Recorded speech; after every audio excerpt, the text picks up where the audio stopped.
Hello friends, welcome to my channel my unique academy. Friends, आज के इस video में हम लोग पढ़ेंगे Robert Lynd as an essayist. Okay, मैं इसको हिंदी में लाइन बाय लाइन एक्सप्लेन करके आपको बता दूंगा। ओके, समझा दूंगा ताकि आपको कोई प्रॉब्लम ना हो। ओके, तो इसके पहले भी मैंने कई एसेइस्ट करा दिए हैं, उसको भी आप देख लीजिए। और भी जो है जितना भी हो सकेगा मैं करा दूंगा। ओके, तो परेशान होने की ज़रूरत नहीं है। आपको क्या करना है, चैनल को सब्सक्राइब करके रखना है। ओके, और अपने दोस्तों में शेयर कर देना है। एक हमारा नया चैनल है ऑनलाइन स्टडी बाय विशंबर, मैं आपसे बार बार कहता हूँ उसको भी सब्सक्राइब कर लीजिए। वहाँ से भी आपको बहुत ज़्यादा बेनिफिट मिलने वाला है। तो चलिए अब हम लोग डिस्कस करते हैं। देखिए, आप इसको लिखते रहिए तो एक बार और आपका अच्छे से तैयार हो जाएगा। ओके, मैं पढ़ाता रहूँ, जैसे एक हेडिंग में पढ़ा दूँ, आप उसको लिख लीजिए। या फिर आप इस तरह कीजिए कि मैं पूरा पढ़ा दूँ, आपको समझा दूँ, उसके बाद आप स्क्रीनशॉट बीच बीच का ऐसे ले लीजिए। ओके, फिर आप लिख लीजिए। लिखने से चीज़ें आपकी तैयार होंगी। कई लोग पूछते हैं सर लॉन्ग क्वेश्चन मेरा तैयार नहीं होता, तो कैसे तैयार करें, याद करते हैं भूल जाते हैं। तो भाई, भूलना तो मानव की प्रवृत्ति है, सभी लोग भूलते हैं। मैं भी भूलता, आप भी भूलते हैं, कि सभी लोग भूलते हैं। उसमें कोई आपकी वो नहीं है गलती। लेकिन तैयार करने का सबसे अच्छा तरीका ये होता है कि आप क्वेश्चन को बार बार लिखें। देख कर लिखिए, 2-3 बार आप देख कर लिखेंगे, चौथी बार आप बिना देख कर लिखेंगे। ओके, और मैं तो इतना सरल पढ़ाता हूँ आपको, इजी लैंग्वेज में, कि आपको ज़्यादा दिक्कत की ज़रूरत ही नहीं है कि बहुत ज़्यादा प्रॉब्लम है। ओके, तो चलिए हम लोग लिखेंगे Robert Lynd as an essayist. और देखिए, यहाँ पर सबसे पहली हेडिंग क्या लिखनी रहती, मैंने आपको बार बार बताया है और हर बार बताता भी हूँ। सबसे पहली हेडिंग हम लोग को लिखनी रहती है इंट्रोडक्शन। ओके, किसी का भी आप लॉन्ग क्वेश्चन लिखें, ओके, चाहे किसी राइटर के बारे में, किसी लेसन की समरी के बारे में, तो सबसे पहले इंट्रोडक्शन आप ज़रूर लिखिए। कोई भी सब्जेक्ट हो, इंट्रोडक्शन। ओके, देखिए, अच्छा, कहीं एक दो स्पेलिंग अगर मिस्टेक हो जाए तो उसके लिए सॉरी, क्योंकि टाइपिंग में मिस्टेक हो सकती है। Robert Lynd was one of the most famous writers of the modern age, यानी मॉडर्न एज के लेखकों में से ये एक प्रसिद्ध लेखक थे। ओके, रॉबर्ट लिंड थे, वन मतलब एक, of the most famous writers, सर्वाधिक प्रसिद्ध लेखकों में से, ऑफ मॉडर्न एज, आधुनिक काल के सर्वाधिक प्रसिद्ध लेखकों में से एक कौन थे, Robert Lynd. Okay, he was born in Belfast, okay, Ireland in 1799, यानी 1799 में इनका जन्म आयरलैंड के एक शहर में, एक स्थान का नाम है बेलफास्ट, वहाँ पर हुआ था। Okay, he began his career as a journalist, उन्होंने अपने कैरियर की शुरुआत की किस रूप में, एक जर्नलिस्ट के रूप में, यानी एक पत्रकार के रूप में। ओके, जर्नलिस्ट का मतलब होता है पत्रकार।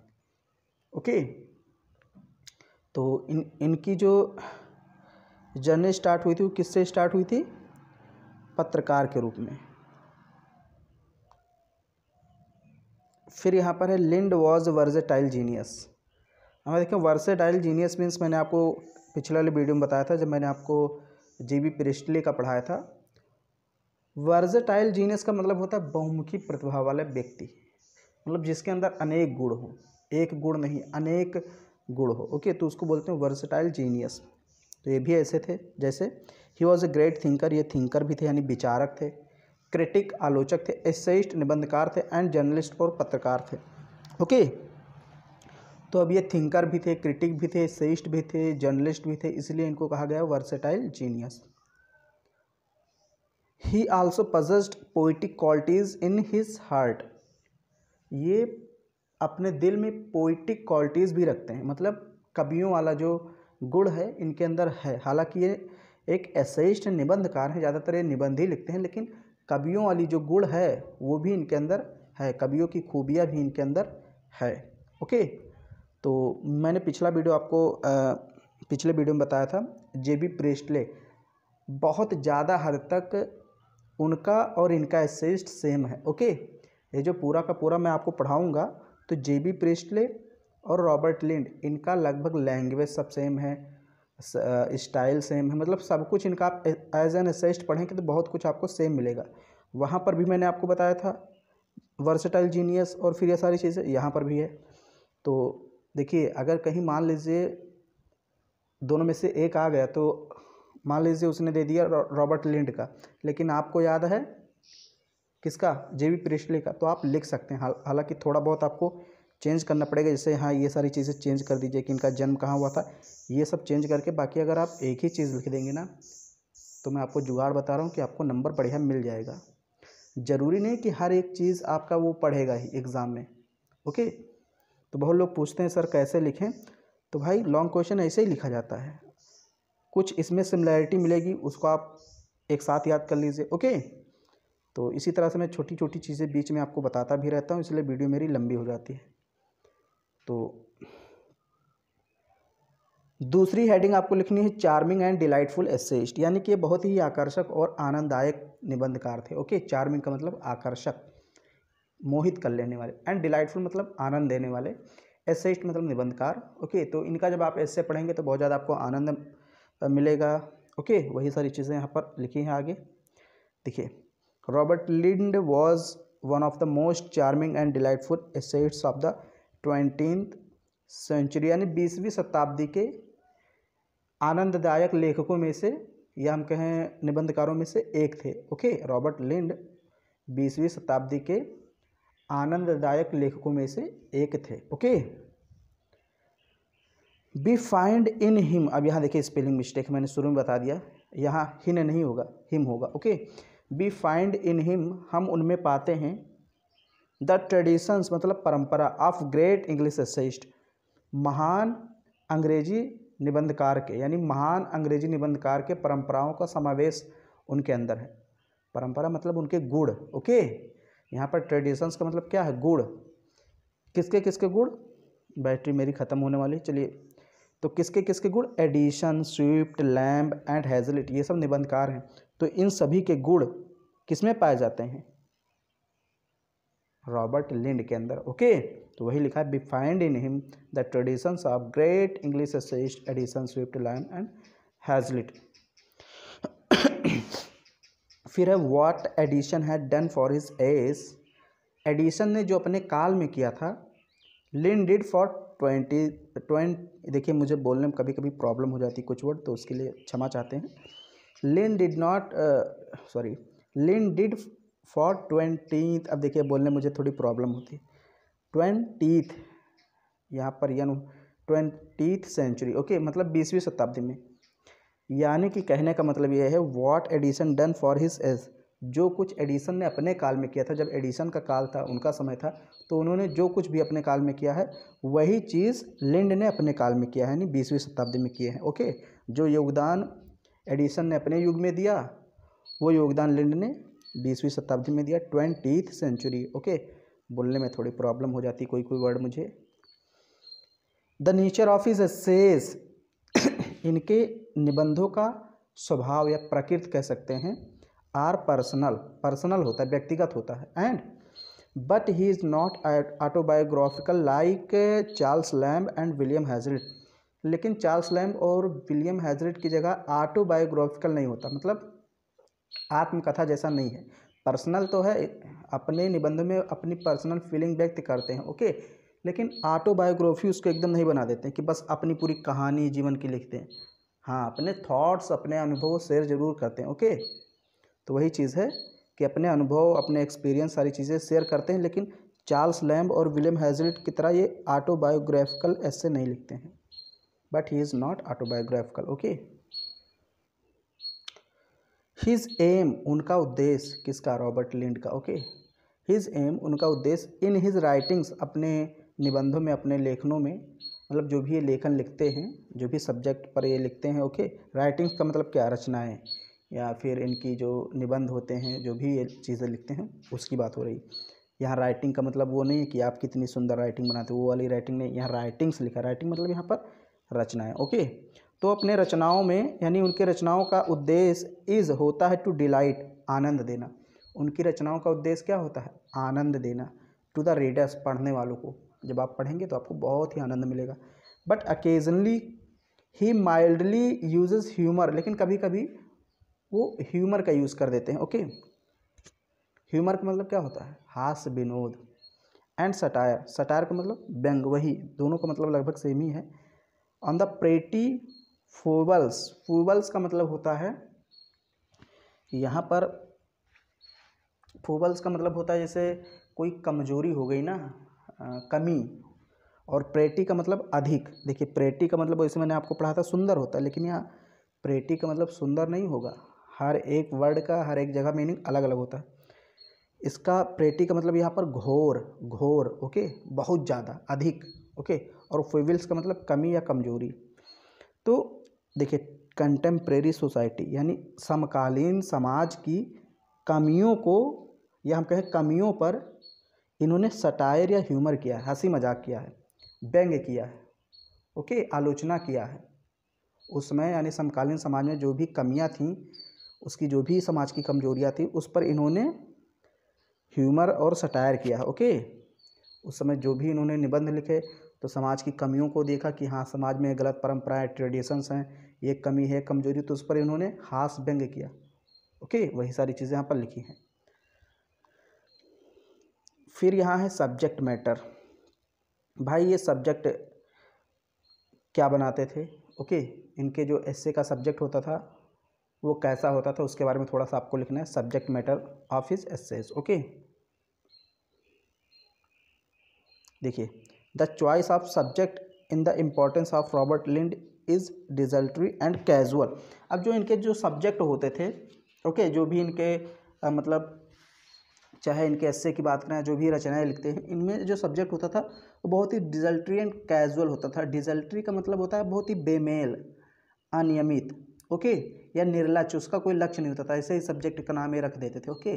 कोई उसका उद्देश्य लक्ष्य नहीं था कि हाँ एकदम अप्रोप्रिएट सब्जेक्ट होना चाहिए। तो इनका जो सब्जेक्ट होता था निबंध का वो डिजल्ट्री होता था। डिजल्ट्री मतलब बेमेल होता था। कैजुअल का मतलब आकस्मिक, या फिर आप जिसको बोलते हैं सामयिक। कोई घटना घटी तुरंत उस पर उन्होंने वही उसका लिख दिया, ओके। कैजुअल का मतलब होता है आकस्मिक या सामयिक, समय के अनुसार ये उस पर सब्जेक्ट यूज़ करते थे, ओके। इनका जो निबंध का सब्जेक्ट होता था डिजल्ट्री एंड कैजुअल, मतलब निर्लक्ष्य और बहुत ही आकस्मिक होता था, सामयिक होता था, ओके। यानी कि ये उसका कोई उद्देश्य नहीं होता कि निबंध का जो सब्जेक्ट है एकदम वैसे ही लिखें, ऐसा कुछ नहीं था। बहुत ही साधारण चीज़ होती थी। अभी आगे यहाँ पर बताया गया इनका सब्जेक्ट जो होगा बहुत ही तुच्छ चीज़ों का ये नाम रख देते थे। देखिए इन फैक्ट वास्तव में ही नेवर गिव्स इम्पोर्टेंस, उन्होंने कभी इम्पोर्टेंस नहीं दिया, यानी कभी महत्व नहीं दिया टू द सब्जेक्ट, सब्जेक्ट पर। लाइक गार्डनर, गार्डनर की तरह, एजी गार्डनर एक निबंधकार हैं, तो ये सब्जेक्ट पर बहुत ज़्यादा महत्व देते थे, ओके। तो इनकी तरह रॉबर्ट लिंड ने सब्जेक्ट पर बहुत ज़्यादा महत्व नहीं दिया है। कोई भी छोटी से छोटी चीज़, घटना का नाम रख देते थे सब्जेक्ट के स्थान पर, okay. The handling of the subject is really and important matter for him, यानी ये सब्जेक्ट को कैसे हैंडल करते थे ये बहुत ही बड़ी बात है, यानी बहुत महत्वपूर्ण मैटर है इनके लिए। क्योंकि भाई इनका सब्जेक्ट अलग होता था, उसमें कुछ अलग चीज़ें लिखी हुई हैं, तो कैसे हैंडल कर लेते थे उस चीज़ को, ये चीज़ इम्पॉर्टेंट हो जाती है, ओके।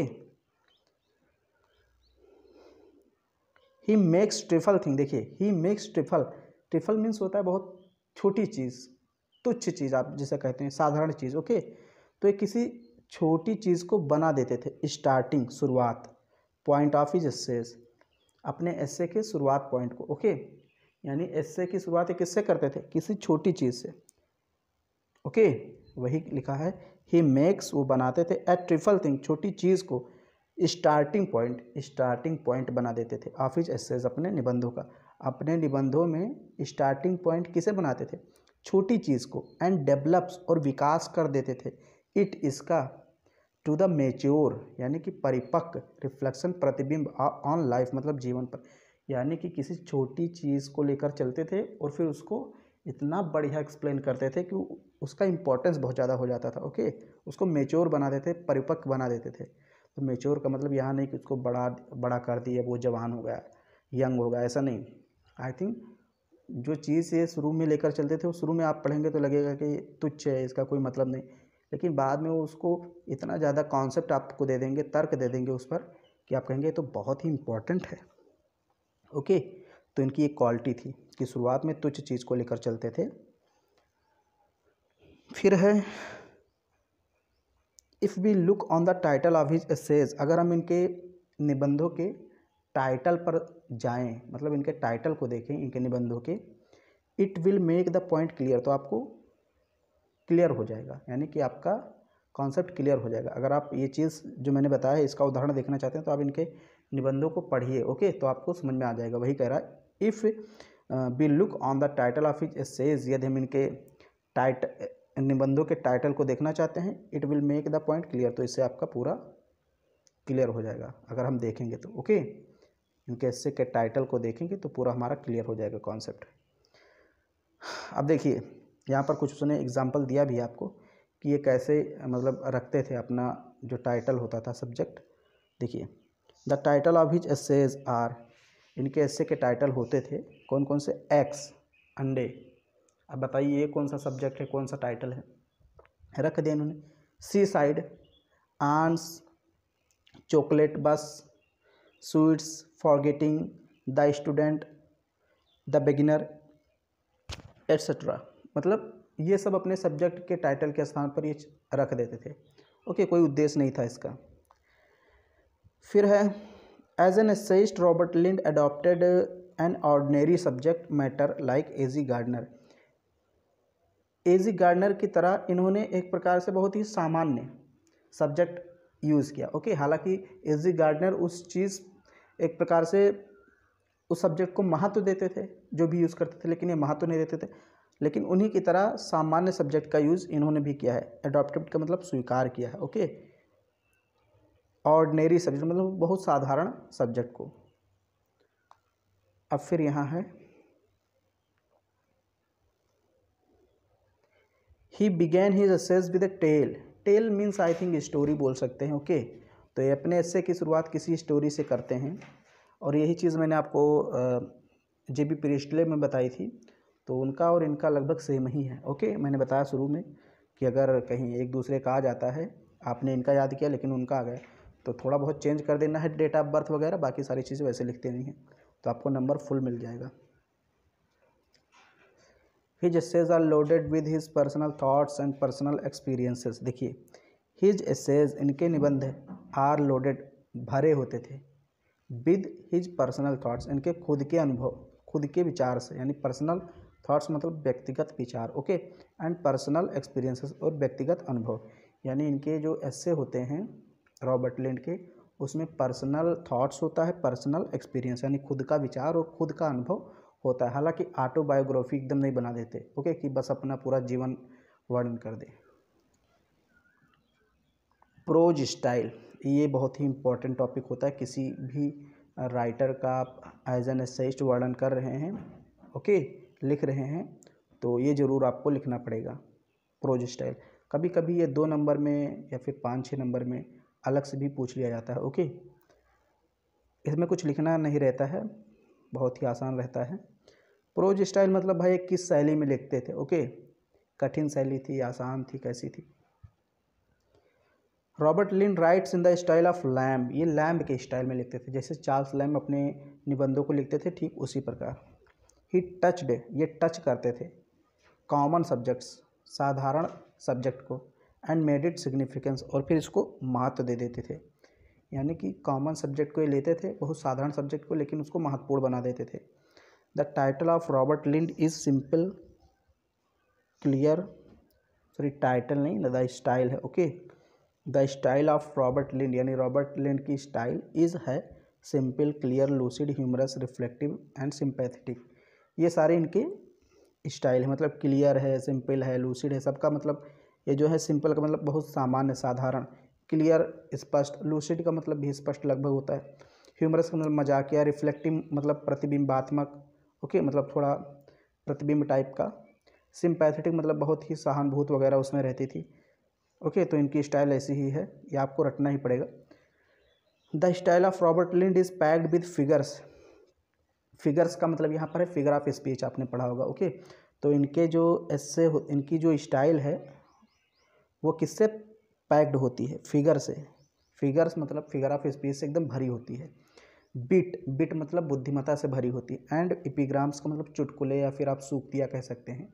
संस्कृत अगर आपने कभी पढ़ा है तो उसमें सूक्ति होती है 2-3 लाइनों का श्लोक, ओके, तो उसको आप चाहे सूक्ति कह लीजिए या फिर बीच बीच में अगर ये ह्यूमर यूज़ करते हैं तो उसको आप चुटकुले भी कह सकते हैं। तो चुटकुले, सूक्तियाँ, फिगर्स ऑफ स्पीच, इन्हीं से इनका पूरा इससे भरा होता है।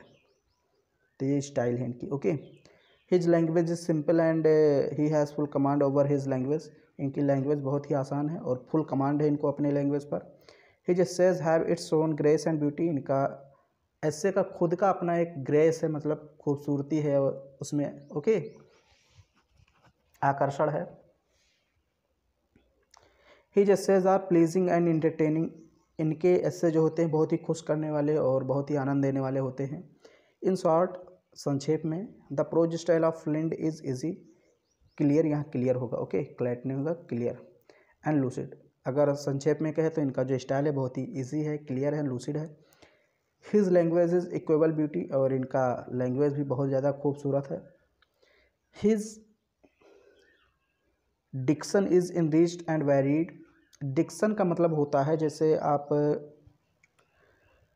डिक्शन बेसिकली यहाँ पर डिक्शन का मतलब है उच्चारण। ओके, आई थिंक जैसे किसी चीज़ को बोलते हैं, ओके, तो बोलने का तरीका या फिर उच्चारण कह सकते हैं। प्रोनाउंसिएशन आप जिसको इंग्लिश में बोलते हैं। ओके, तो डिक्शन का मतलब प्रोनाउंसिएशन। ओके, तो इनका जो उच्चारण है वो क्या है, इनरिच्ड। इनरिच्ड का मतलब जैसे होता है बहुत ही सुंदर या अलंकृत या समृद्ध। ओके, बहुत ही सुंदर है, यानी इनका उच्चारण करने का जो तरीका है किसी वर्ड को, किसी चीज़ को, बहुत ही अच्छा है। एंड वेरिड, और विविधतापूर्ण है। There is a freshness in his essays. इनके एस्से में यानी इनके निबंधों में एक ताज़ापन होता है।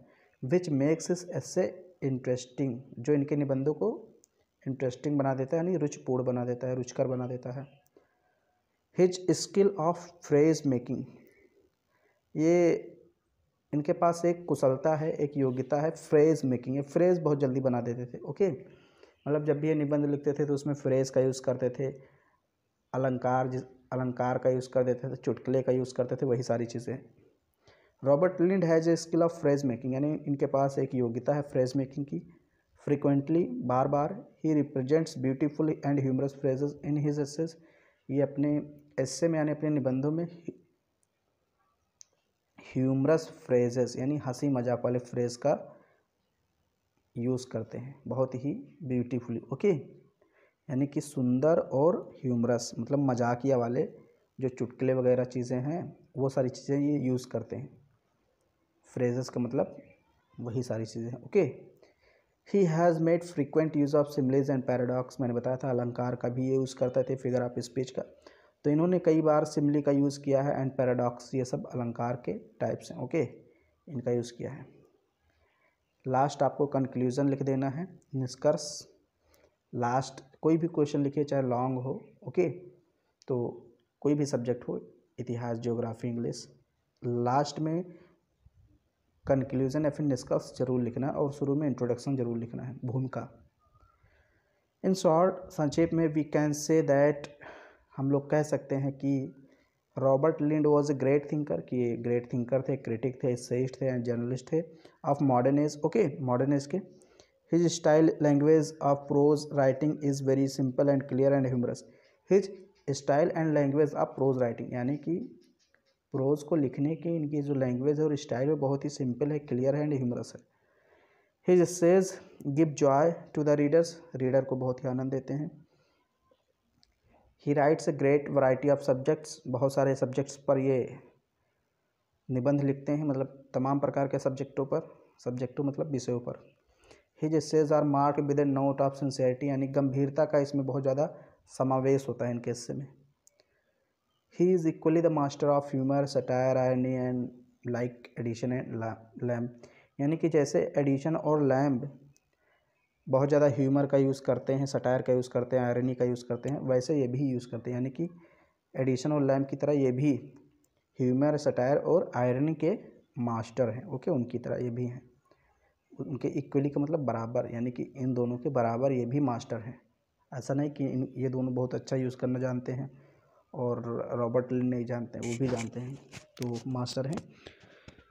तो ये हो गया आपका पूरा, और हमारे दूसरे चैनल को सब्सक्राइब कर लीजिए, बहुत ज़्यादा मेहनत लगती है वीडियो बनाने में, ओके, और फिर पढ़ाने में, PDF बनाने में, तो हमारे दूसरे चैनल को ज़रूर सपोर्ट कीजिए, okay. Online study bye Vishambhar, उसको सपोर्ट कीजिए और इसको भी सपोर्ट कीजिए।